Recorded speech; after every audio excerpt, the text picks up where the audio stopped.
вроде как пытались подняться туда, но уперлись здесь в тупик. Теперь нужно повернуть направо и идти вроде как опять вниз. Ну, в общем, мы пытаемся добраться до самого верха. Вот туда, где очень много сараев со стороны, напоминающие гнезда ласточек. Деревушка Вишап получила известность именно благодаря им. Это один из самых древних и самобытных районов в горах Таджикистана. Говорят, люди тут живут со времен Средневековья. Раньше жили здесь согди, поэтому Сагдийская область. И коренные согди живут в этом регионе, и в Ягнове есть. Для путешественников экзотика, для местных непростые условия жизни. Да, А вот почему такие дома лучше, дом нельзя построить? Не могу, у него нет денег. Лицо этой женщины мы закрыли по ее просьбе. Она общалась с нами в отсутствии мужа и без его разрешения. Тут так не принято. Говорит, интернет не будет. Я боюсь. Моего мужа убил меня. В ее доме нет ни воды, ни санузла. Глиняная мазанка ничем не отличается от сарая, в котором содержится скотина. И такими домиками облеплена вся гора. Мы оказались в Вишабе в момент сбора коконов шелкопряда. За ценой красивых шелковых платков стоит адский труд. Горькая пыль в буквальном смысле разъедает дыхательные пути работниц, которые проводят в закрытых душных комнатах сутки напролет в течение месяца. Конечно, неплохо. Это же просто адская работа, им хотя бы перфоратор купили бы.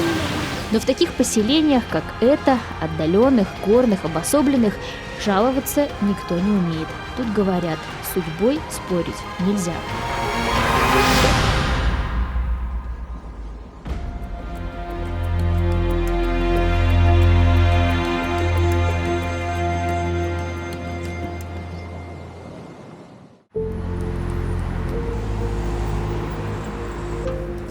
Здания банков, театров, госучреждений в Душанбе – все это сегодня современные постройки. Много и модного новостроя. Единственное но, по словам местных, далеко не все таджикистанцы могут себе его позволить. Поэтому многие здания просто пустуют. Памятник Самани, великому вождю таджиков, одна из главных достопримечательностей Душанбе, как и портреты нынешнего президента страны. Их можно встретить абсолютно в любой точке страны. Отправляемся на север Таджикистана и убеждаемся в этом не один раз.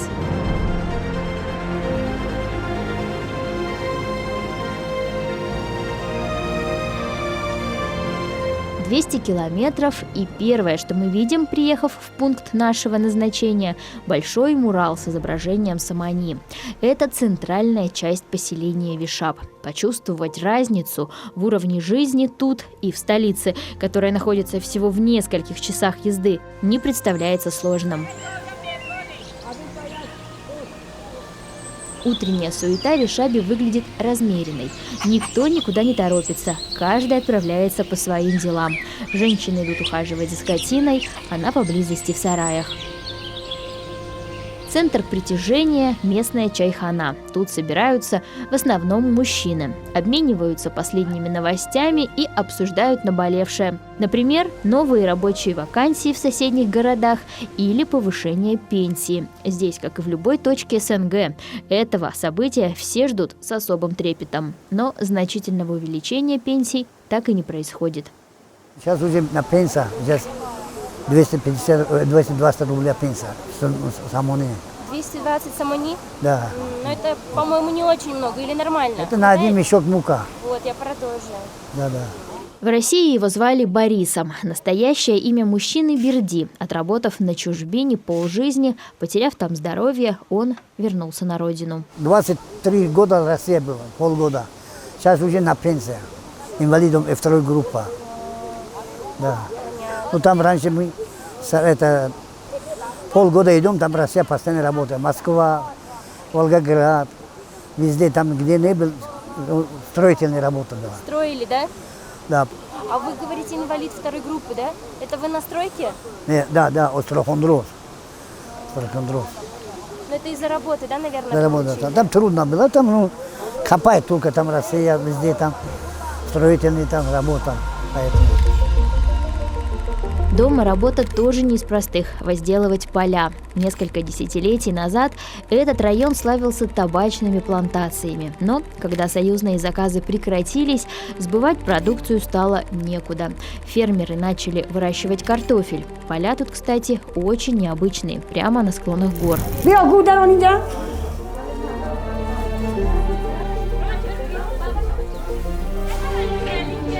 У женщин летом тоже появляется подработка. Несмотря на то, что она тяжелая и вредная для здоровья, желающих заработать много. Люди, которые здесь живем, собираем денег для них, чтобы они работали, получали. А потом, когда они сдадут коконы, там им дадут деньги за них. За килограмм. Не знаю, сколько. Кило шансомо. 18 самон за килограмм сдадут им. А вы им зачем деньги собираете, даете? Ну, мы, чтобы они выращивали. Иногда некоторые помогают им, приносят поесть, обед, все такое. С весны они выращивали личинки шелкопряда. Каждый день собирали, резали, кормили их листьями тутовника. Спустя 2 месяца наступает время сбора урожая. Личинки превратились в гусениц и свили вот такие коконы. Собрать и очистить их – дело непростое. Мягкие шарики цепляются и запутываются в каждой веточке. Вот когда мы все заканчивается и собираем коконы, это самый сложный процесс. Потому что запах терпеть невозможно. Но они платочки надевают, сделать все это. Пыль и запах. Да, пыль и запах, да. Платочки тут явно не в силах помочь. Нужна более мощная экипировка, чтобы защитить глаза и легкие. Мы не выдержали и 5 минут. Слизистые в буквальном смысле разъедала горькая пыль. Смотрите, какой он милый. Он ждал встречи с нами. Они в среднем, можно сказать, 100 килограмм, иногда 200, 250. Вот столько они сдают там, в районе они сдают. 200 килограммов коконов – это 3600 самани или около $350. Если поделить на всех работниц этой шелкопрядной фермы, оплата несопоставима с тем вредом для здоровья, который получают эти женщины.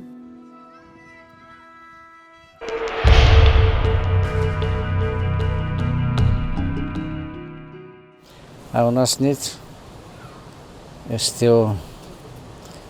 Поэтому мы сами делаем немножко. То, что можем делать, мы сами делаем. Вот это особенности жизни села. Как-то не получается.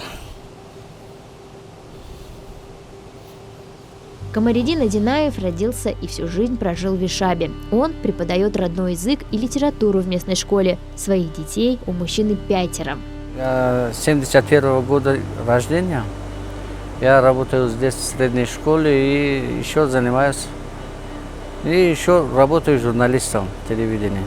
Младший сын тоже хочет стать журналистом, как отец, ездить по соседним деревушкам и снимать фильмы о людях, тем более, что эти края наполнены историей.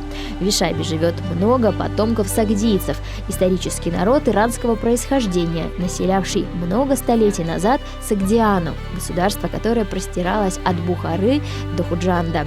Другие нации в этом регионе нету. Чисто таджикские. Раньше жили здесь согди, поэтому Сагдийская область. И коренные согди живут в этом регионе, и в Ягнобе есть. До сих пор это ягновский язык, это совсем близко с сагдийским языком. Но со временем таджикский язык приобрел своей форме. Однако понять говор сагдийских таджиков нелегко даже самим таджикам. Осталось всего несколько тысяч семей, говорящих на этом наречии, поэтому оно на грани исчезновения. Именно эти люди, хранящие в себе код древности, и живут в деревушке Вишаб на севере Таджикистана. Камера маленькая, это что за... Маленькая. Вот сын принес из Германии. 4К снимает. Классно, качество хорошее. Да, хорошее качество. Один из старших сыновей Камариддина уже 2 года учится и работает в Германии. Оттуда и шлет гостинцы, зная увлечение отца. Сначала парень поступил в педагогический университет в Душанбе, позже по специальной программе уехал в Европу. Сейчас изучает там медицину. Все дочери Камариддина тоже получили высшее образование и только потом вышли замуж. Мы сами постарались, чтобы дочери, все наши дочери, они получили образование. У меня жена тоже работает, учительница. В основном семья такая, что любим учиться. Офис Камариддина находится прямо дома. Он сам себе режиссер. Снимает, пишет, монтирует. Большая часть работы выпадает на лето, когда нет занятий в школе.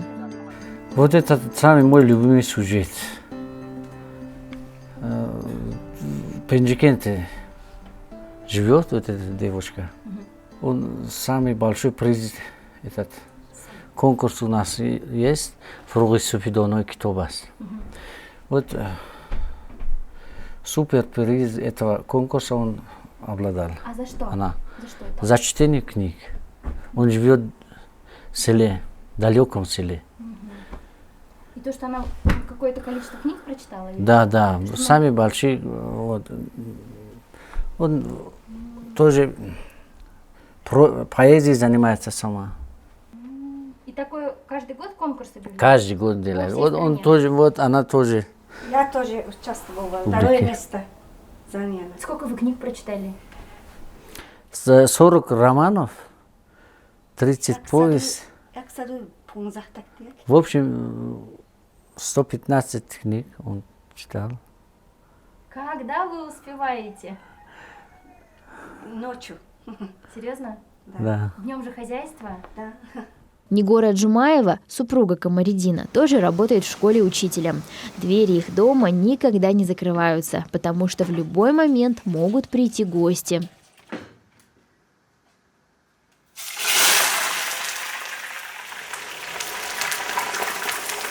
В деревнях, где нет абсолютно никаких развлечений, это один из самых популярных способов разнообразить трудовые будни. В идеале это все не должно держаться руками. У меня на голове это туша на таджикском, а если перевести на русский, в общем, это то, с чем гости приходят в гости. Здесь собраны какие-то лакомства, хлеб, конечно же, и вот нужно, в общем, не держа руками, пройти в дом к тем, кому ты желаешь попасть, особенно в праздничные дни.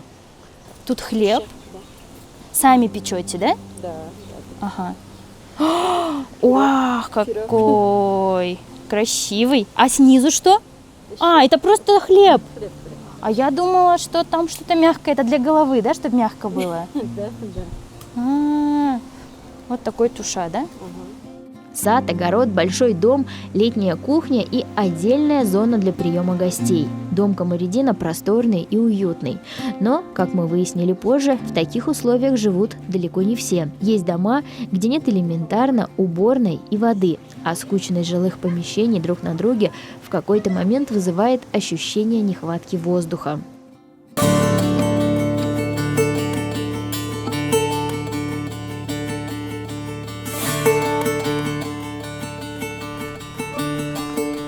Таджикистан очень густонаселенная, можно сказать, страна. Здесь проживает 11 миллионов человек, а вся страна, 93% из территории всей, это занимают горы. Соответственно, места очень мало для житья. И вот, в принципе, таких кишлаков здесь очень много, где все вперемешку, и, можно сказать, крыша на крыше. И животные, и сараи, и просто дома людей.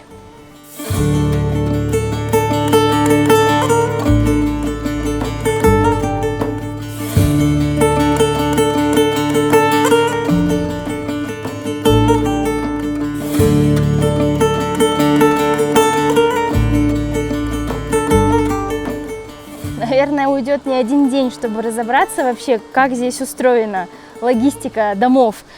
То есть мы вроде как пытались подняться туда, но уперлись здесь в тупик. Теперь нужно повернуть направо и идти вроде как опять вниз.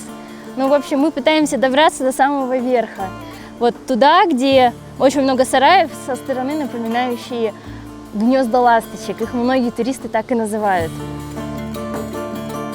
Красивое название абсолютно не соответствует той реальности, которую мы увидели. Оказалось, эта часть Вишаба самая бедная. Здесь мы встретили двух подруг – Гульнару и Махбиби. Бок о бок они живут и дружат в этом кишлаке уже 19 лет. Остаются хохотушками и очень гостеприимными, несмотря на трудности. Пойдемте.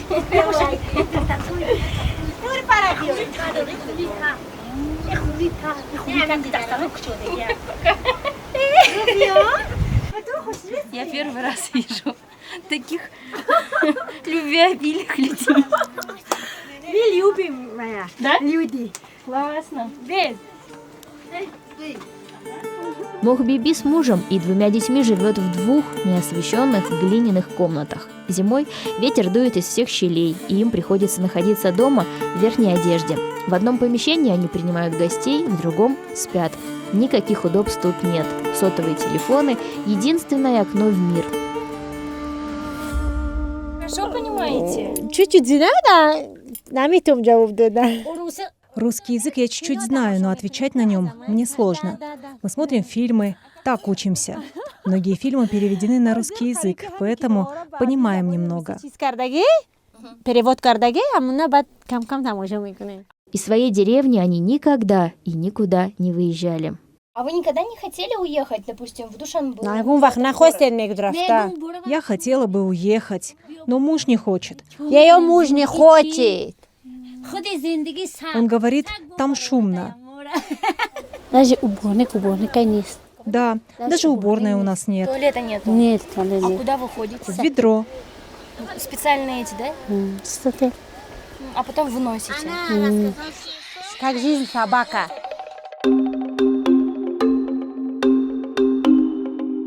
Чтобы денег у семьи было больше, Мохбиби помогает мужу зарабатыванием денег. Придумала себе нехитрую подработку, которая оказалась хорошо востребованной среди соседок.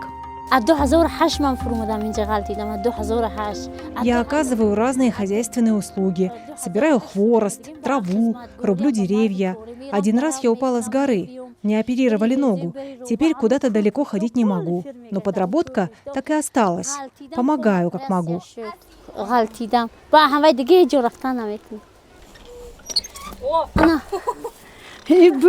Вот козлики с козлятами, овцы, барашки. Это вы им свежую траву, да? Да, С утра принесли. да. Свежий. Да, свежую чистую траву. Грязную они не едят. Нужно каждое утро косить свежую и приносить им. Много домашней скотины семья не держит. Кормить животных, которые гораздо привередливее, чем их хозяева, дело непростое. Разбить сад или посадить овощи в огороде для обитателей этих ласточкиных гнезд – непозволительная роскошь. Столько земли в округе просто нет. А зачем вы вышли замуж тогда? Ну, вышла замуж, потому что такая судьба. Начертано было на лбу. Значит так, именно за него. У меня было 3 детей, 1 умер. Сейчас 2. Жизнь разная бывает. И вы тут готовы всю жизнь жить? Да-да, до самой смерти. Сложно, конечно. Нехорошо, очень нехорошо.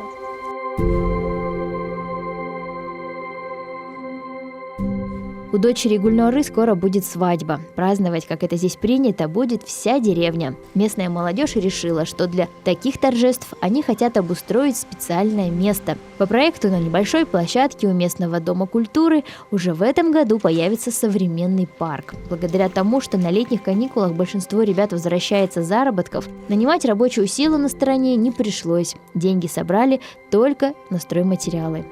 Вот кто здесь живет, тут скидали, кто пока по-разному. Кто-то 1000 рублей, самани, кто-то побольше. Ну, кто-то зависит от этой своей доходы. А чем не устраивало то, что было? Нет, как было? Тут красиво было, конечно. Ну, как здесь... Просто сад. Здесь современно надо делать. Здесь трибуна будет. Народ приходит, вокруг стоят и будут смотреть. Ну, красиво же. Вы прям рассказываете, и вы прям, по-моему, видите уже, представляете картину, да? Я раньше сам певцом был здесь, в этой деревне, да, всю эту свадьбу я сам провел, да, играл. Далеко не все жители Вишаба считают, что судьбе надо подчиняться. Иначе не началось бы строительство нового молодежного парка. Сын Камариддина не учился бы сейчас в Германии, а девочка из древнего Пинджикента не открыла бы у себя в деревне библиотеку. Быть может, некоторым не хватает смелости и веры в свои возможности, чтобы все-таки поспорить с судьбой и выпорхнуть из гнезда ласточки раз и навсегда.